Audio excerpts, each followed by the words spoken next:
and welcome to my book nook.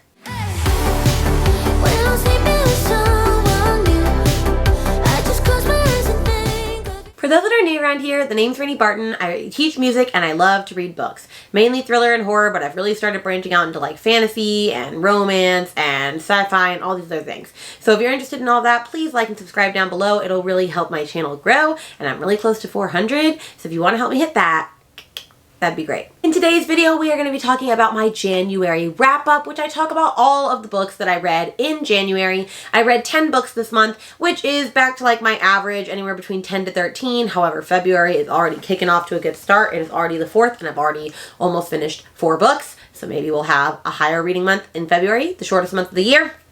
But we'll see. So I typically start this video off by talking about my stats for the year, or not for the year, for the month.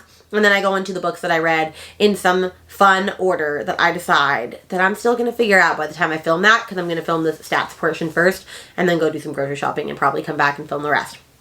But the stats are going to be a little different this time because I'm not using the traditional call pile tracker this year. I'm using a reading tracker provided by the lovely Allie from Hardback Hoarder. I will link to her video with her tracker down below because it is gorgeous and glorious, and it actually made this easier in some ways and harder in others. So please appreciate the work that I went into this stats creation for you. And if, like I always, I will have timestamps at the bottom in case you want to skip and you're not interested in the stats. I always like seeing stats, but that's just me. So without further ado, let's jump into the stats for my January TBR. So in January, I read a total of 10 books with 1 DNF. And so a lot of these stats I will be saying for 11 books because I'm counting the DNF as like the different types of genres and like things that I read, but I only read 10. My pages read was 3,421. That's pretty average for me. Hours listened, 28.28. So I'm getting back into my audiobook grind. I need to have an audiobook because I do so much stuff like cleaning the house and other things. Like it's kind of a waste if I'm not listening to something. So I listen to audiobooks. My average rating for the month was 4.35, and that is not shabby. Like I had a really good reading month, as you're going to see when we get to the ratings in like just a second. As far as series started, I actually started 3. I don't know why it says 2, but the series that I started this month were From Blood and Ash by Jennifer L. Armentrout, the Brutal Birthright series. I read Brutal Prince by Sophie Lark, and then The End and Then, which is turning into a 2 or 3 book series by Hannah Bird. And so those are the 3 series I started. And then as far as diverse reads, I had 2, which is not diverse in author. I believe this is diverse in like it had a diverse character. It had an LGBTQ character, it had a person of color character, it had a character with a disability, which I should have written down which books those are. I'll try and type them underneath here to let you know that. As far as the reading source, 8 of my books that I read were a mixture of audio and physical. I really love having a book in front of me and also listening to it. I love to immersion read. 2 of them I read physically, and 1 was an ebook format. As far as the actual format of these books, 11 of them were novels, so I didn't read any short novellas for this month. And the audience, it was 11 adult books. So I didn't read any YA, I didn't read any new adult, just adult for this month. For my ratings for January, I had 1 DNF, I had 1 2-star, 1 3.5 star, 2 4 stars, and 6 5 stars. I told myself I was going to get more like harsh on books, and I think that I did because there were like the 4-star books. I feel like last year I would have given them a 5, but they just weren't a 5. So like I'm not going to give them a 5 this time. But I still had a great time with books that I knew I was going to love from the get-go. For the genres for those, I read 1 contemporary, 2 fantasy, 2 horror, 2 romance, and 4 thriller. So thriller always still takes the place of the top book. However, I'm actually not slotted to read like any thrillers in February. It's going to be a very romance and fantasy heavy month. So that might change in February. We just gonna have to see. For the author stats, I read from 7 new to me authors, 3 debut authors, as in it was their first book, and then 1 that I've read from before. And so I'm really excited that I'm still getting to read a lot of new to me authors. I feel like this year is still gonna be the year of where I read mostly new to me authors because I only just got back into reading last year. So like all of these authors are people that once I've read a book from them, of course they won't be new anymore, but there's still so many I have to get to read a first book for them to not be considered new to me. For the years read from, I read 1 from 2015, 1 from 2019, 2 from 2022, 2 from 2023, oh, and I messed up the order, and 5 from 2020. So I actually read a lot of books that came out like 2.5 years ago, which is crazy. But I'm still prioritizing the 2022 reads I didn't get to, and then even starting off fresh with 2023 reads, which I think is great because I have a lot of books that I want to read that come out this year, and I want to stay better on track with that than I did last year. As far as how I got these books, one was gifted to me as an ARC, one I borrowed from the library, and 8 I physically own. And yes, it'll always still be the owned is the biggest because I love to own my books. And this is a fun fact or a fun add-on that Hardback Hoarder had in hers. And it's color covers, which I thought was fun. So I have I read 2 black covers, 1 blue, 1 green, 1 gray, 1 purple, 1 red, 3 white, and 1 other. So I thought that was just kind of fun to track their covers as well.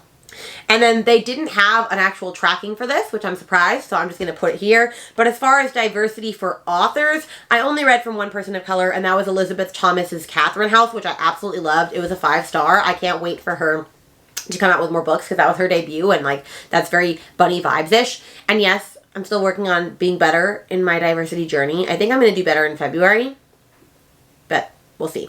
But anyway, those are all of my stats for January. So now we are going to talk about the books that I loved, and I am going to tell you the order of how we're going to do that right now. Okay, so I figured out the way that I want to start really prioritizing or doing my wrap-ups.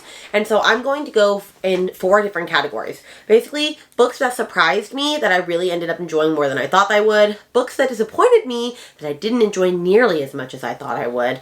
My worst books and my best books. And so we're going to start with surprises, and then disappointments, and then worst, and then save the best for last. In the books that surprised me category, I have 3, and I'm going to save my favorite of them all. And this one actually is my favorite book for January, but I put it in this category because it surprised me because I wasn't sure if I was going to like it or not, and I really liked it. So let's go into this. Okay, the first book I have on this list that surprised me, that I enjoyed way more than I thought I would, was Catherine House by Elizabeth Thomas. And I had chosen this, I actually vlogged about this in my Besties Book Club vlog because this was the book that I chose for us to read with like Neva, Brittany, and Kelsey. I didn't know much going into this book. I knew it was a really weird book. I knew it wasn't for everyone. I knew it had like a lot of bunny vibes by Mona Awad, and I happen to love bunny, so I kind of had hope in that regard.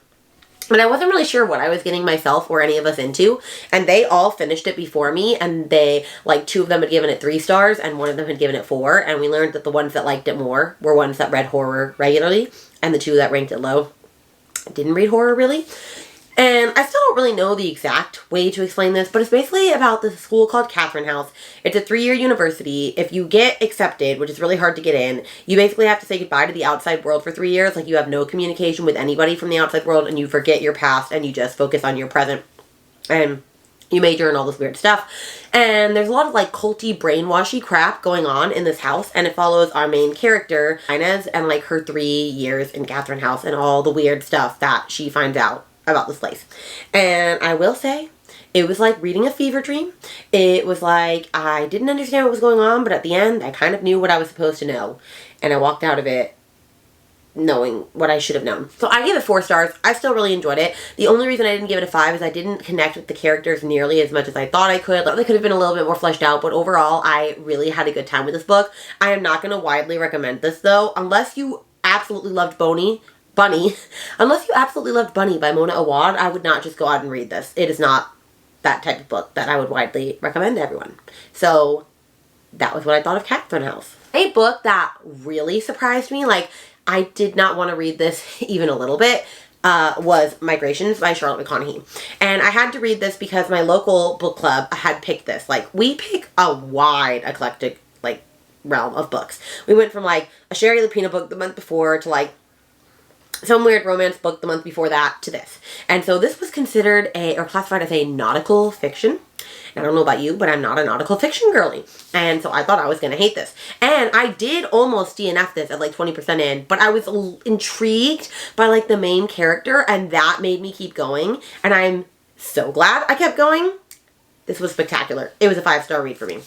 And this is about Franny Stone, and basically she gets obsessed with tracking the Arctic terns. Like, it kind of takes place in this future dystopian world where, like, all the animals or the birds are going extinct and like resources are going extinct, and so she's trying to track the last migration of the Arctic terns before they all go extinct, but she's also running away from her past, and you never really find out what she's running away from until the very end. And oh my gosh, when I tell you this is a very sad and tragic book, it's very sad, but I loved it. The main character was just so haunting, and the writing was just so beautiful that like I had to keep going to see this book through. So I will say it's extremely slow in the beginning, and you're gonna feel like you want to DNF, but I'm gonna encourage you not to DNF because what is waiting for you is so good.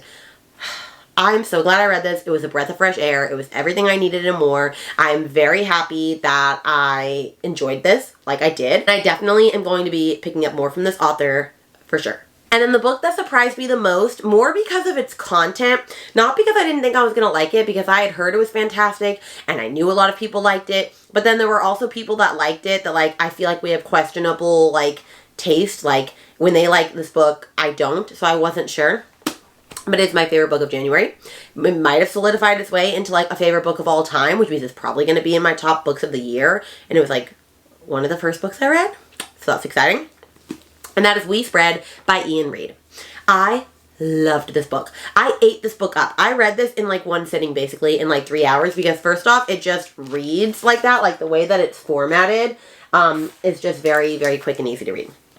And I will also say, I would not recommend this to everyone either. Because this book, there are a lot of interpretations of what this book is about. But from research that I've gathered and things that I've seen, it's basically a look through the eyes of someone going through dementia, and how your mind tricks you to believe that like things are going on that are actually not, and like you lose your sense of time and you're not really reliable anymore, but like it feels so real to you. So like it's very triggering if you have loved ones that have gone through this. I actually did. My grandmother passed away from dementia, so I wasn't sure if I was going to be able to read this or not.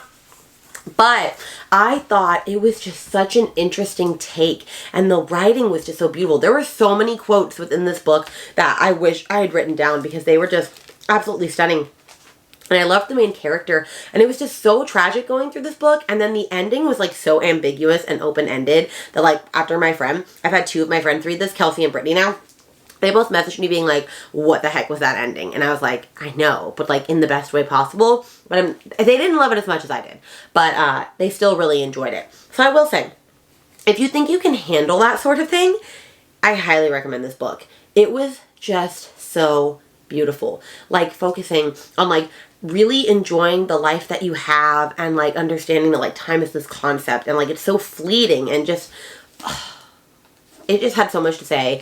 I see myself rereading this in the future 100%. This is definitely a favorite, and I just had the best freaking time. Now we're going to go over to my disappointments of the month, and there were only two. And the first one was actually the only book that I DNF'd, and that was The Invisible Life of Addie LaRue by V.E. Schwab. And before you come at me, because I know that there are die-hard fans of this book, this is the third time I've tried to read this book. The third time. And each time I get to about 20% and then I am not invested anymore. I'm bored to tears. I could not care less about anything that's going on. And so I just decided, 3 times you've got to go. So I'm actually going to be unhauling this soon because I don't need it on my shelf. I am never going to try to read this again. And I'm very sad about this. I honestly thought I was going to love this. Like, it was a 5-star prediction for me in 2022. And alas, no. I just felt it repeated consistently, and it was just boring. I didn't care about the main character. I didn't care what was going on with her. I just felt like she was just having the same conversations over and over and over again with each person. And I get it. That's the premise of it. Every time someone turns around, they forget who she is. But after like 20 times of it, you get bored. And I was only 20% in, so Lord knows how much more that was going to happen. It just wasn't for me, okay? I just wasn't willing to give up almost 500 pages of myself to this book. And so if you love it, I'm happy for you. That is a great journey for you. But it was not the journey meant for me. And the other book that I was disappointed in, I didn't hate. I gave it 3.5 stars. But I thought it was going to be a lot better than it was because I heard that Local Woman Missing by Mary Kubica was so good that I thought this would be just as good. But alas, this was just average for me. And that was Just the Nicest Couple by Mary Kubica. And this came out in the beginning of January. And so this one followed a guy named Jake who is missing. Actually, it follows two couples. The Hayes and then the Scotts. And Jake, the husband of the Hayes family, is missing, and his wife Nina is trying to look for him. And then Lily Scott is her best friend and coworker. They're both teachers, and she was the last to see Jake before he went missing. And so she confesses everything to her husband, and he decides that they need to keep that a secret and not let Nina know that they know more than they know. And of course, like, it gets crazy and whatnot. First off, it was really hard to follow whose perspective you were reading from because of the fact that both of the women were teachers, and so I would always forget and be like, oh, well, is Nina married to the one that's missing, or is Lily the one? Like, it was just really hard to keep up with that. And then also, I didn't like the twist. I just did not like it. I thought it was dumb. I didn't really agree with it. It was just kind of whatever. The reason I got a 3.5 though is because I had a really great time reading this. Like, I read through it super quick. Like, the writing was like fast paced. Like, I still enjoyed my time reading this, but like, it was just an average run of the mill thriller for me. Like, there was nothing special about it. I wasn't wowed by it. It was just kind of whatever. And so unfortunately for that reason, I had to give it a 3.5 stars. But I do plan on reading other books of hers. I am reading this actually for a Mary Kubika blog that is coming out later on next month. But it is what it is. Then we're going to go to worst books of this month. And I only had one. And it was actually my first read of 2023. And so then I was like scared that that was going to be shaping me up for a terrible reading year. Thank goodness it's not.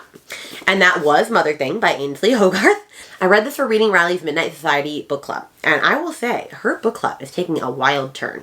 Because I just finished the February book club selection. And to my surprise, I did not realize it was extreme horror. I thought it was just horror. And I went into it not prepared for the extremeness of the horror that I was going to encounter.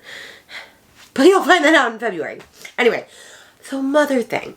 It's about Ralph and Abby. They live with Ralph's mother, Laura, who is dying, I believe, from cancer and then ends up killing herself. Anyway, then her ghost is like haunting the husband, and so like the mom never really liked Abby, so she decides that like she needs to get rid of the ghost once and for all, but she's also dealing with like her job as a caretaker where her favorite woman that she takes care of like has a spoiled rich daughter who's going to take her out of that home, and so she figures out or concocts a plan that will keep the woman that she loves in the nursing home and also get rid of like her husband's ghost. And No. First off, the writing just wasn't for me. It was really weird. And the twists that this took, like, I just feel like this author put a Hail Mary in here and was like, let me add this really niche, weird twist that, like, I know people really like in books, and it's not going to make any sense, and there's going to be a million plot holes at the end that are going to make you wonder, like, how the hell is any of this even accepted, like, within the frames of this book? It's just that ridiculous, but I'm just going to roll with it because I know this book is a flop and I need to add something at the end. I'm sorry, y'all. I did not like it. It was a 2-star. I even have considered bumping it to 1. I just did not like it. And I'm sad that I didn't like it. And I am of the minority here because most of the people on that reading live show loved this book and ate it up. Like, I think Elizabeth and Gabby both rated it like a 4 or a 5-star. And I was like, swerve. This was not for me. So if you think this might be for you and you just want to know what it's all about, I still encourage you to read it. But you will never hear me recommending this on my channel, because it was just not for me. And then we have my favorite books of the month, and I actually have 5. I had 5 books that I really, really loved, and I just want to share with the world, and so that is what we are going to talk about. And this next one, I also vlogged about in that Besties Book Club vlog, because it was not just for Besties, it was basically books that I was reading for book clubs. And that was Wonderland by Jennifer Hillier. I read this for Gabby's book troupe, which, fun fact, her and her co-host, who I can't remember, I think it was Liv, both hated this and gave it a 2-star, and I gave it a 5-star. Miss Hillier's writing just works for me. I love every book of hers. I've read 4 books of hers so far, and I've given 3 5-stars and 1 4-star. So, like, she really just cannot do any wrong in my eyes. Like, she has solidified herself as an all-favorite author for me. Like, I love her. She is magical. She is great, and I just love everything she's about. But this one is about Wonderland, which is this giant amusement park in the middle of like nowhere in this little town near Seattle. And basically it's how the town makes all of its money, through this amusement park. And basically they find a dead body there, and then they realize that like kids, young males like between the ages of like 18 to 22 have been disappearing there for like years before, and just it hasn't ever really been said. And so when the new PD or sheriff like comes into town, she basically decides to take it upon herself to figure out what's really going on, because they've been doing a really shady job at figuring it out themselves. And it follows a lot of different people, and I don't know, it just worked for me. Miss Hilliard just knows how to write a story that I'm interested in. I did not see who the killer was going to be. I do agree with some comments that they said about how they could have incorporated the clown museum in this a lot more. Like, the place where things go down was not really like fleshed out nearly as much as it could have been. But I had a great time with this book. I'm so glad that I read this book. I cannot wait to continue reading the back of Miss Hilliard's backlist. Like I said, she can do no wrong.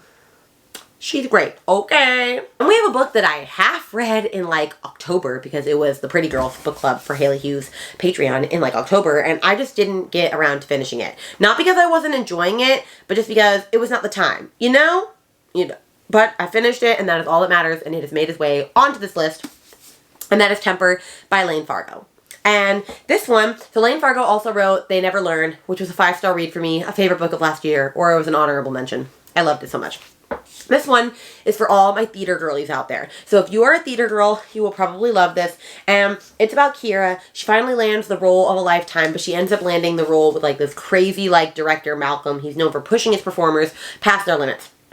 But she also has to deal with Malcolm, that's the director, his evil like co-founder Joanna, and she sees her as a threat because she really likes Malcolm, but also she has a shocking secret that she's keeping about the production and she doesn't want anyone to find out. And it's just a story. The perspective goes between Kira, the actress, and Joanna, the assistant director. And this book is wild. It really portrays how actors push themselves to go way further and they need you for a role, depending on like who the director is, or like just feeling that pressure of like needing to be the best that they can be. And this book was wild. Like, I am just gonna say it's not for everyone, but if you are a theater person and you just really want to, you know, relive your experiences of what it was like to like actually do theater, and maybe you weren't stressed out about this sort of thing, but I definitely understand where they went from, this book was good. I just think she writes great books. I cannot wait to see what she comes out with in the future, but this was a 5-star for me. Up next, I started this book in July. Oh my gosh. But then I ended up finishing it this month because I wanted to do the read-along that Honest Fiction and Hannah Blackwell and a couple of other people were doing, and so I did finish it, and I am going to finish the rest of the read-along with them because I loved it. And that is From Blood and Ash by Jennifer L. Armentrout. I will say, this is a dense book. She a chunker. Like, not just only in the page count, but in, like, what you're reading. But I had a great time with this book. It is a fantasy romance, and it is about our girl named Poppy, who is the maiden. Who's basically, the maiden is, like, this virgin, like, no, can do no wrong, innocent, delicate flower. And it's going to eventually be turning into an ascended one, like this like ritual passage. But basically then there's like this dark one / evil tribe that's like trying to like take over the land once again. And so she's having to deal with all that. And in the midst of it all, she falls in love with her bodyguard, Hawk. And I was not expecting the steam for this book. It was so good. I will say, the first half, I thought it was going to be a solid 3.5, 4 stars. And then the second half kicked in, and woo, were we taken on a ride. It was steamy. It was twisty. I was not expecting anything. I feel like if I had read a lot more fantasy romances, that I probably would have figured out where it was going. But since this is like one of the first fantasy romances I've ever read, it was all new to me, and it was crazy, and I'm still shooketh at what has happened in this book. It was a 5-star. I had the time of my life with this book, and the way that it ended, I just cannot wait to pick up the next book, A Kingdom of Flesh and Fire. I already own it, and we are reading that in February, and it did go up 150 pages in length because, of course, why would it not? So I actually need to start that ASAP because it's like a 600-page book. But I loved this. I cannot wait to finish this series. We're reading all of the books to finish by July so that we can read A Soul of Ash and Blood, which I believe is Hawk's retelling of this book. So excited for that. And then I have 2 books left to share with you for my best books. So this one is Brutal Prince by Sophie Lark, the first book in the Brutal Birthright series. And yes, I did annotate it quite a lot. I annotated it because I was being interviewed for a podcast by my friend Ashley from Turgid Tomes, which at the time you're seeing this, the podcast has not been released yet. I believe the episode comes out on Tuesday the 7th. So I will come back after that and update the link underneath here so that you can listen to our podcast episode about this. But this is a mafia romance, an enemies to lovers mafia romance series. And it follows our main character, Callum Griffin. He's the heir to the Irish mafia. And it also follows Ida, the daughter of the Italian mafia. And basically their families are enemies. They do not get along. Something happens where Ida sets their house on fire on accident. And instead of trying to kill her, the fathers get together and basically say, okay, we're going to do an arranged marriage between the 2 of you because we have got to keep the peace between these 2 families. I know, that's a little extreme, but that's what happens. And so it's literally enemies to lovers. They are enemies that have to be married to each other. And the way that this goes, the steam, the passion, the love, the transformation between the 2 characters and getting to a place where they actually do genuinely love each other, chef's kiss. I loved this book. I had so much fun with it. I thought it was so great. I've realized I am starting to get into my dark romance era. I mean, look at this cover. It was just stunning. I had so much fun with this. I annotated the heck out of it. I just can't wait to read the second one. I'm actually buddy reading the second one, Stolen Air, with my friend Neva for Rom-Comathon in February. So we are continuing on with this series, and I had to buy signed editions of the rest of these covers because they are out of print on Amazon. So you know what? I'm getting signed editions of all the rest of them. But I'm so excited. I had such a blast with this book. I do recommend this. And the last book that I have for you, I am so excited. I got it as an ARC, and then I also bought a signed copy, and the signed copy literally is so heartwarming because I met the author online through Instagram, and we actually chatted about my daughter and my upcoming daughter and her name, and so she dedicated this kind of to my daughter. I love it so much. And that is The End and Then by Hannah Bird. Oh my gosh. The fact that this is a debut book from her blows my mind because it was so freaking good. So it is about our main girl, Eden, and basically she packs up her life and moves all the way across town from where she lived to Colorado to basically run a bar with her best friend. And she's running away from her life, and you don't really know why at first. And then she meets this guy named Chase in the town who is the local, he works next door. I think he works at the bakery next door. And of course it's their love story. But throughout the whole entire thing, she's going to therapy, she's having panic attacks, and you're wondering what happened in your family that you ran away from home. And when you find out, I can't. And then when you find out the reaction of the family to that, I kid you not. I was so shocked. I can't believe this is a debut. I could never have thought of writing anything this good myself. This book is so good. This romance is so pure. It is so sweet. I love this. It also makes me want to have lemonade every day of my life. And you know what? I just love this. And I love that this is getting turned into a series and that we're going to get at least a second book from her best friend Zoe's perspective, with her romance. Cannot wait for that. This book comes out on February 7th, so on Tuesday. I will definitely be promoting it then, but definitely read this. I loved this book. I think it is so great. It does have some trigger warnings, which I will link in my, definitely just look it up. Just look up the trigger warnings, but it is so good. It is so good. Such a traumatic romance. I feel it did a really great job at pulling in grief and tragedy into this romance, and I feel not many romances do that well, and this one definitely did. 5 stars. I love it. I need to go back and read it again so I can annotate it because the book didn't get here until I was 80% done with it already. But there's that. That is all of the books that I read in January. I had a great reading month. Like I said, I had 6 5 stars, so over half of my books were 5 stars. I know what I like, guys. I know what I like. And I can already say that I'm on track in February to read a lot of books because I've already read 4 in 4 days. Swerve! So excited for that. I have a lot of books that I need to get through though, so I'm glad that I'm keeping on pace with it. Let me know in the comments down below what your favorite book in January was. I would love to know that. Let a girl know. And other than that, I will see you guys in my next video. Bye!